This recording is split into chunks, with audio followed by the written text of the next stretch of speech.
Today we're going to be talking about push-ups, one of the most common exercises that you're probably going to program for at least 1 million clients in your career. There are many ways that the push-up can go wrong, but today I want to focus on just one of the errors that I see upper body with the upper body in the push-up position. Before we can figure out what's not right about the push-up, we need to understand what good push-up form looks like.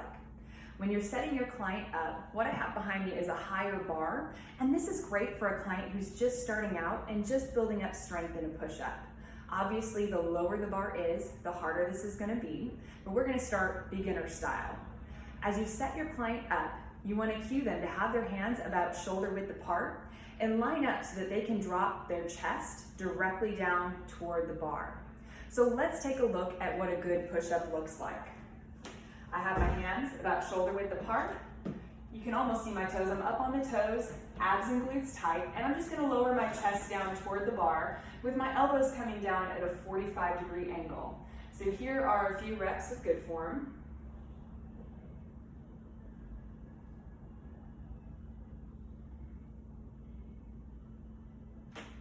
So you want a nice controlled movement.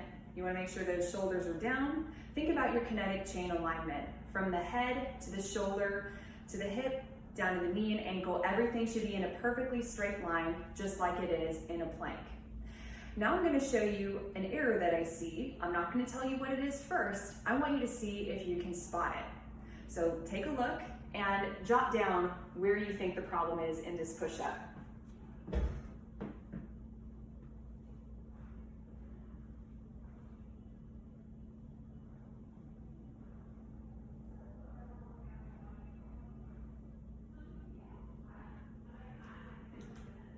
If you need to see a few more reps, just rewind the video and watch it again.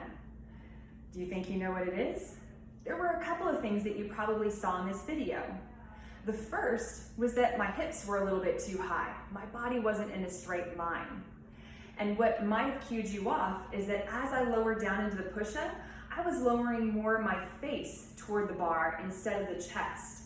So what happens is as your client lowers their face to the bar, the elbows just go straight out to the side like that, instead of maintaining that 45-degree angle from the torso. So let's say you see your client doing that in their push-up. They're dropping their face to the bar, the elbows are too high. The first cue that you can use is to cue them to drop the chest toward the bar. That might actually help them to reposition so that it fixes all of the problems. So let's walk through a couple of scenarios here. Let's say your client is doing the improper form, just like that. You're going to say, drop your hips down and lower the chest to the bar. So hopefully that's going to bring them back into good form. But let's say they're now dropping the chest toward the bar, but their elbows are still straight out. One cue that I like to use is I'll stand in front of them so that they can see me, and I'll say, your elbows are doing this. Lower them to about here when you bend your elbows. Sometimes that visual can help them understand what you're talking about. If you say lower the elbows, they're going to be like, what? How do I do that in a push-up? So give them that visual cue, that way they can see what good form is like. Remember, keep it simple when you're cueing. Just cue one thing at a time, and then make small adjustments as you go, and as you learn what cues work best for your client. I hope this video helped you today. If it did, please share it with your other fit pros, and join me next time as we continue to learn together.